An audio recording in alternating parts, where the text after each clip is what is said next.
Hey guys, before I start the retrospective, I have something I just want to say. For all of us fans of the Muppets and Sesame Street, as many of you probably know, we just lost the one and only Bob McGrath. I knew Bob a little bit. I didn't know him too well, and I never got the chance to actually meet him, but when I did hear from him online, I always saw that smile that his character Bob from Sesame Street had in Bob McGrath as a person. Oddly enough, I had this video planned weeks in advance, and it just so strangely happens that Bob passed away as I was preparing for it. I'll do a video tribute to him in the new year, but for now, we remember one of the people in our neighborhood. And let's get on with the retrospective, shall we? All right. So normally the way that I do Nostalgia Talk Christmas Bonus is that I would talk about a Christmas production that maybe some people wouldn't know about. However, this week marks the 30th anniversary of the one I'm going to talk about in this installment, so I decided to make an exception. So, in this edition of Nostalgia Talk Christmas Bonus, I am going to be talking about the Muppet Christmas Carol. So, last year I did a retrospective on Christmas Eve on Sesame Street, and that was the only Muppet Sesame Street Henson related one that I did last year. And I decided I was only going to talk about just one Muppet-related Christmas production, so that way I'd have a lot more to say about some others, because there's a lot of good Christmas productions out there. And of course, earlier I did Elmo Saves Christmas, and you know, that's a Muppet-related Christmas production. But again, it's the 30th anniversary of Muppet Christmas Carol, so I decided to make an exception. Not to mention, some people might not know that the Muppets did a version of A Christmas Carol. And what I really like about it is that it mixes the Muppets' sense of humor with the actual story of A Christmas Carol. Before I actually do talk about the film, I kind of want to start by talking about the opening of the movie. This was the first ever Muppets movie done after the deaths of original Muppet creator Jim Henson and Muppet performer Richard Hunt. And some of their characters were recast, some weren't. At this point, Jim's characters, such as Kermit was taken over by Steve Whitmire. Rolf, Dr. Teeth, and Link Hogthrob appeared in the background but didn't really have any lines. David Rudman did the Swedish Chef in this one, and Dave Goelz took over Waldorf. With Richard's characters, Scooter doesn't appear at all, Janice appears but has no lines, Beaker was taken over by Steve Whitmire, and Jerry Nelson took on Statler. So the movie starts with a little dedication to Jim Henson and Richard Hunt, and honestly, I really do like that, because with them gone, I've said this before about not just Jim and Richard, but about other Muppet performers and Muppet people who have passed on. Their legacy lives on in these characters. It was a part of them, and that humor that they brought, I feel like it's still there. So it starts with a dedication to Jim Henson and Richard Hunt, and this film actually was directed by Jim's son Brian, who did a really good job directing it, and he also did Muppet Treasure Island as well. So the movie starts with Gonzo in the role of Charles Dickens, and Rizzo's right there as his wisecracking sidekick, because, you know, Rizzo. And Gonzo's like, "Hi there, I'm Charles Dickens." And Rizzo's like, wait, you're not Charles Dickens. Because he looks nothing like Charles Dickens. But hey, you know, it's a Muppet reenactment. You gotta use your imagination in some ways. So Gonzo starts the story. The Marleys were dead. Whoa, hold on. The Marleys were dead? That's a spooky way to start a story. Man, Rizzo's a real smart ass. In the original story, it wasn't the Marleys. It was just one Marley, Jacob Marley. But there's a reason that there's two Marleys in this installment. I'll get to that later. So, as Gonzo narrates with Rizzo as his smart alecky sidekick, in walks the main character, Ebenezer Scrooge, played in this one by Michael Caine. And all of the Muppets start singing a song about what a horrible, horrible person that Scrooge is. You know, the songs in Muppet Christmas Carol, if you're a big Muppet fan, you probably know all of the songs. So, why don't you sing them along with me? Not the whole thing, but there goes Mr. Humbug, there goes Mr. Grin.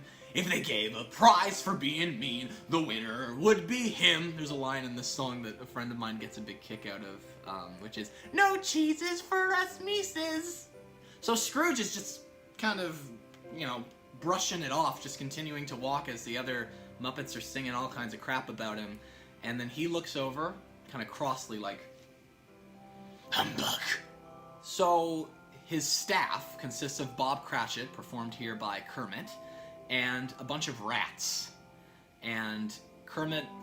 Should I call him Kermit or should I call him Bob? I feel like if I said Bob Cratchit, it would be a lot more, familiar to the story of A Christmas Carol, but let's be honest.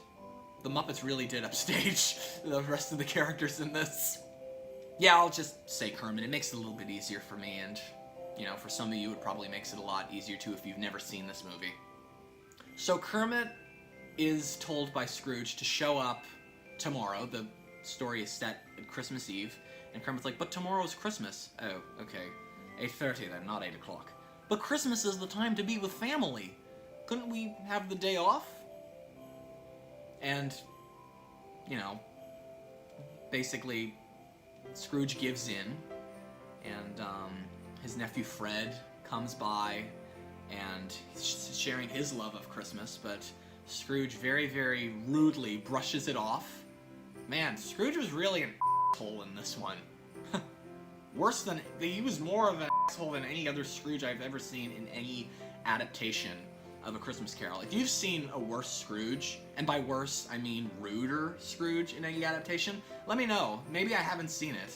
Dr. Bunsen, Honeydew, and Beaker come in collecting donations for the poor, and Scrooge wants to keep his money all to himself, of course.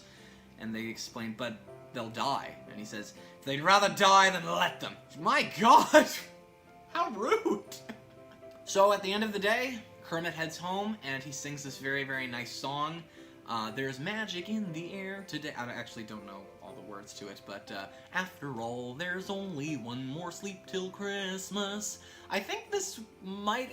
I might be wrong, but I think this might have been the first time that Steve ever sang as Kermit. And when I met Steve in March, Jim Henson passed away before I was born, but so I didn't really grow up with Jim doing Kermit or really any of his characters, but of course Kermit is the big one.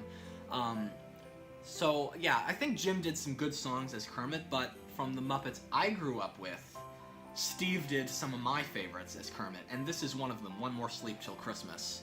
'Tis the season to be jolly and joyous. It's a nice little happy song. Way to go, Steve. You did a good job with that. As Scrooge goes to his home, his doorknob, or door handle, turns into Statler, which is implied to be his partner, Jacob Marley. And when Scrooge comes into the house, weird things happen, and then Statler and Waldorf appear as Jacob and Robert Marley. That's why it was said at the start, the Marleys were dead. Was there a Robert Marley in the original Christmas Carol book? We have it. I just haven't read it. I mostly just know the story, Jacob Marley. I don't remember Robert Marley. I could be wrong. So Jacob and Robert warn Scrooge to change his ways, or he'll end up like them. They explain, well, we all know how the story goes. You'll be visited by 3 more ghosts. So as Scrooge settles in for the night, he's visited by the ghost of Christmas past. And Scrooge says, but you're a child. And the character did have kind of a childlike voice. So Scrooge is taken to his past, where he, even as a kid, was so obsessed with his success that on Christmas Eve he's just at his school desk and is working away, and everyone's like, oh, it's Christmas. He goes, who cares about stupid Christmas? Bah, humbug.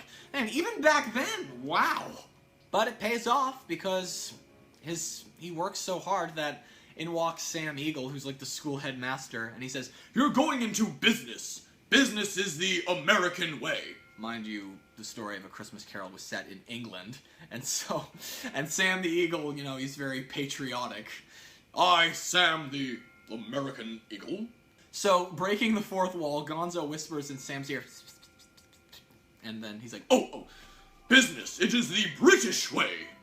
So then Scrooge, as well as Gonzo and Rizzo, is taken to his first employer, Fozziwig, instead of Fezziwig, for his Christmas party, where Scrooge is kind of really not up to doing anything. And, they've even got the Electric Mayhem playing music. Not rock and roll music like the Electric Mayhem is known for. And so Fozziwig and his mom, played by Fozzie's mom on the Muppet Show. This is one of my favorite scenes in the whole thing. They're, announcing the Christmas party, like welcome and all that, but nobody's really listening. So Animal comes over and goes, "Quiet!" Yeah, that shut them right up. And guess what Fozziewig did? He ran a rubber chicken factory. Of course. At the Christmas party, while Scrooge is just kind of doing his own thing, he meets the girl of his dreams, Belle, and immediately fall in love, but the ghost of Christmas past takes Scrooge to a later Christmas when Scrooge leaves Belle because he prefers his money over her. The next visit, of course, is from the Ghost of Christmas Present, who actually was a Muppet.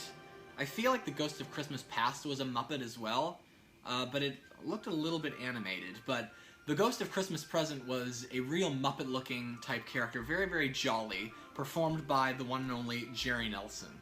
I always knew that Jerry was so great at doing voices. I know that puppeteering is more than just doing a voice, but when Jerry would perform, he was really good at voices, when it came to Muppet Show characters. Floyd Pepper sounds like this, man, and New Zealand sounds like this. I throw the fish away and then they come back to me. And who else? Uncle Deadly, of course, sounds a lot like this. But I honestly thought that the Ghost of Christmas Present sounded like Jerry. So the Ghost of Christmas Present takes Scrooge around the town while things are going on, as they're happening. Ghost of Christmas Present, meaning the present times. And he sings a nice little song, just know wherever you find love, it feels like Christmas. Can I just take a moment to acknowledge the songs in the Muppet Christmas Carol? Like, that one, for example. There actually was one that was cut from the film called When Love Is Gone, which, if I can find it online, which I think I probably can, you can listen to it if you click the corner of the video. But it was sung by Belle after Scrooge leaves her. And of course, One More Sleep Till Christmas and a bunch of others. All of the songs in Muppet Christmas Carol were written by Paul Williams. Paul is a singer who's had a big connection to the Muppets. He wrote Rainbow Connection. He wrote all the songs for Emmett Otter's Jug Band Christmas, like When the River Meets the Sea. And, of course, all the songs in Muppet Christmas Carol. So, yeah, he's written a lot of really nice-sounding Muppet songs like these ones. So the Ghost of Christmas Present takes Scrooge to the home of Kermit, as Bob Cratchit, who in his personal life is married to Miss Piggy, playing the role of Emily Cratchit, and they have 4 kids. 2 pigs, Bettina and Belinda, and 2 frogs, Peter and Tiny Tim, performed here by Robin the Frog. Peter was an original character played by David Rudman. I love how Dave Goelz, who plays Gonzo and Dr. Bunsen Honeydew, among others, did Bettina, and Steve Whitmire did Belinda, and Frank Oz was the original Miss Piggy, and Bettina and Belinda honestly sound like them trying to do Miss Piggy, which is really, really funny. And Peter sounds kind of like David Rudman doing Kermit. Not that there's anything wrong with that, of course. I don't criticize it. It honestly makes it really funny. It definitely sounds like those characters came from Kermit and Miss Piggy's blood. The ghost also takes Scrooge to Fred's home, where he and a bunch of friends are playing a little game. Kind of like a little, guess who I'm thinking of. And, the clues are honestly kind of rude. And then somebody guesses, it's Ebenezer Scrooge! And Fred's like, yes it is! Poor Scrooge, he has to listen to his nephew talk about him. Because Scrooge is so selfish, he didn't really take the time to get to know Bob's family. I keep saying Bob and I keep saying Kermit, but in the real story, of course, Scrooge is so selfish that he didn't take the time to get to know anything about Bob's life. And so Miss Piggy is preparing a goose. God, I love Rizzo in this movie, as Gonzo and Rizzo are narrating throughout the film. Rizzo falls into the chimney and lands on the goose, and it's so hot that he runs on it as it rolls. So, as we all know from the story, Tiny Tim is not well, and as Scrooge is watching what is happening, he kind of really likes Tiny Tim because of his sweetness. And as they're watching them have their Christmas dinner, Scrooge is like, tell me Tiny Tim will be okay. And the Ghost of Christmas Present says, I can see an empty seat and a crutch where Tiny Tim once was. Scrooge says, well, tell me what happens next. And the Ghost of Christmas Present says, I only handle the present. Next up would be the Ghost of Christmas Yet to Come, who pays Scrooge a visit next and takes him to the future where, of course, where everyone is talking crap about Scrooge, saying, oh, I'm glad he died. Scrooge doesn't know that they're talking about him. Scrooge is like, someone died and they're happy about it. But who? And the Ghost of Christmas Yet to Come takes Scrooge to a graveyard, and it's revealed that they're in fact talking about him, because the gravestone says Ebenezer Scrooge on it.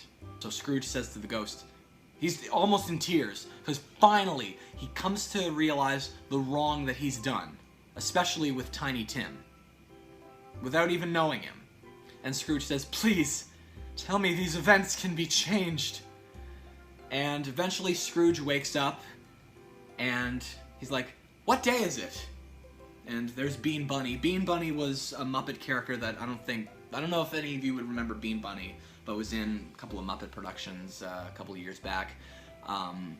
And earlier, Bean Bunny, like at the beginning, was singing Christmas carols, and Scrooge very rudely threw a wreath at him. And so there's Bean Bunny singing Christmas carols, and Scrooge is like, hey there! And Bean Bunny kind of cowers in fear because of what happened. And he's like, no, what day is it? Christmas Day? And so Scrooge is like, okay, good, I haven't missed it. So he says to Bean Bunny, I want you to do me a favor. I want you to go buy a turkey. And he gives him money to buy a turkey. Scrooge gives money to Bunsen and Beaker because they were collecting for the poor, and even says to Fred, I'll show up at your dinner. So Scrooge shows up at Bob Cratchit's home, and kind of looking very much with a straight face, like, and Bob's like, yes, Mr. Scrooge. And he's like, why aren't you at work today? Oh, you gave me the day off. And we all know how feisty Miss Piggy is. Like at the Christmas dinner scene with the Cratchits, Robin and Kermit were saying, and let's make a toast to Scrooge. And Piggy's like, yeah, no way. So she goes up to Scrooge like no holds barred, telling him off. And then he's like, and that's why I'm making you a partner. So Cratchit is made a partner in place of the Marleys. Scrooge is reformed, has dinner with the Cratchits, and everyone else comes with them. Bunsen, Beaker, Gonzo, Rizzo, and yeah, God bless us, everyone. Let me say that in Robin's voice. God bless us, everyone. So there you have it, the Muppets version of A Christmas Carol. A holiday classic for some people. Again, some people might not know the Muppets did a version of A Christmas Carol. But again, the humor of the Muppets and the real story of A Christmas Carol really do make this go together. So that's all I've got to say about it, and I will see you next week for the next Nostalgia Talk Christmas bonus. I will say this, I frequently get asked about Muppet Family Christmas, but again, I try my best to do only one Muppet-related Christmas production per year. This was just a special occasion because it's the anniversary of Muppet Christmas Carol. There are 2 more Nostalgia Talk Christmas bonuses coming up. Muppet Family Christmas is not one of them. Maybe one year, because that is a classic. Maybe one year. But stay tuned for next week. See you then. Peace.